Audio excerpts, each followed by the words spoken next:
Planning. It's probably an understated issue when it comes to projects like this, but this will give you a good visual about planning. Set up your boxing correct. So the first height you set, that first height on this concrete here on the left, determines the height of your deck. All this framing is set up around it. Good planning, terrific site planning. Do some site preparation for good drainage. Dig the proper holes. You can see that's clay. So when you're in clay, what you need to do, be sure, is to get the surface water and take it away. So what we've done here, we've dug a trench in the clay, we've laid down what we call a grey fabric called geofabric. We've then put a sock-covered Aggie pipe in, and we've covered it with blue metal, and then we've covered over the top. So any surface water that comes across the underside of this decking will actually shear, catch there, and go into the stormwater drainage collection system. Here you can see what we've marked out are the posts. Really critical. Get these post holes correct. We've got a post hole digger in for this site for good preparation.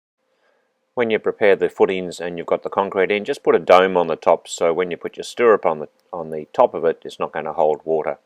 In this case, we've got a couple of the stirrups we put in the concrete, and we set to string lines, and we use that to set up all the others. We also use that to set up our bearers and joists. The next one you're going to see as a dual application is where we've actually fastened a saddle straight onto the crown, meaning the domed top of the footing. This then gives you your site preparation to start laying your bearers and your joists. Set them up according to your building code, height off ground, centres of joists, in this case 450 is pretty standard around the country. Always keep the vision of how it's going to look. There's the motivation in the project itself, and the outcome is going to be fantastic. The next part of, and critical to this process, is actually your site preparation. You can see there we've laid black plastic. We're in the process of putting black gravel down. You can use geofabric for the same purpose. This stops moisture rising. That's the single biggest enemy of decks. The moisture to the underside of the decking board gives you an imbalance in moisture, and the boards want to move. Great site prep, great planning, really critical for the success of your project. As you can see, we used here black plastic. Geofabric would be certainly a better option. With the black plastic, it's certainly better than natural soil. The best thing about this is you've used some protection for stopping moisture rising off the natural ground. Just put some slashes in this. This is on a fairly good fall. The plastic will take the water away, but if it's flat, cut some slashes in the plastic so the water gets away underneath the gravel. With all the planning on the left-hand side, you can have planters, elevate them. Always remember what pot size you're going to be putting in the planters. It gives you a nice height. It's kind of 900 off ground is pretty standard. There you can see the gravel is now all fully prepared. So we've got complete protection to the underside of this deck area, preventing moisture rising. Remember, it's the biggest enemy. There's another planter on the other side. Just always do your homework on the pot sizes before you start. Just a reminder of the vision. It's going to happen. It's going to look fantastic. This is where you're going to be doing a lot of your entertaining. So slow down, take your time, get everything right. You get one chance at it. Cut it right, install it tight, install it correctly. Get your heights right. This shows you where the framing was always set up to suit the deck. This is where the critical part of how to set the frame up. So you determine your starting point. We chose to start at this end, working at that plus 20 mil off the slab. We set our framing up to suit. This is our first board. We're going to set it up as our straight edge. Pick the best board out. Choose out the straight edge. Must be set straight. Take your time. Set a string line. This is near an entrance, so what we've done is we've moved the joint away from the entrance and we've moved it down to the middle of the deck area. There we're going to cut those two. We don't have to join on a joist, but in this case we can because the boards suit the cut. Then you're going to see how this meets up with the future tiles and pavers that the client has chosen. As you can see here, this is how it's finished, so you've always got to try and imagine what it's going to look like during the course of construction, and in particular your planning.